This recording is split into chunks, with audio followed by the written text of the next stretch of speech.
नवी अमन मश्क 2025 का आज बाकायदा तौर पर आगाज हो चुका है।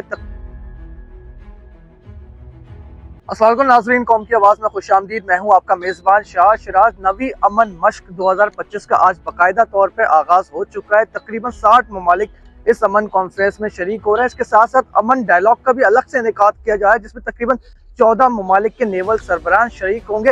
ये पाकिस्तान की एक सिफारती सतह पर काफ़ी बड़ी कामयाबी है कि तकरीबन 60 ममालिक को, जिसके कभी ना कभी कहीं ना कोई क्लैशेस मौजूद हों, उनको एक जगह एक प्लेटफॉर्म पे जमा करना पाकिस्तान के लिए एक काफ़ी बड़ी कामयाबी, काफ़ी बड़ी सिफारती कामयाबी। और जो पाकिस्तान के दुश्मन ममालिक हैं, उनको वाज़ेह तौर पे पैगाम है कि पाकिस्तान एक मजबूत मुल्क है, एक मुस्तहकम मुल्क है, और अपने तमाम दुनिया भर की कंट्रीज़ को एक जगह पर मौजूद करना एक दुनिया भर में वाज़ेह पाकिस्तान की तरफ से एक वाज़ेह पैगाम है कि पाकिस्तान एक सेफ मुल्क है, एक मजबूत मुल्क है, एक मुस्तहकम मुल्क है।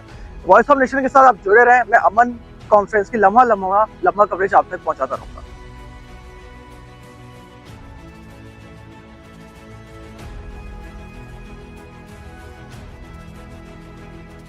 वॉइस ऑफ नेशन की वीडियोस देखने के लिए हमारा चैनल सब्सक्राइब कीजिए और बेल के आइकॉन पर क्लिक कीजिए ताकि आप हमारी तमाम आने वाली वीडियो से बाखबर रह सकें।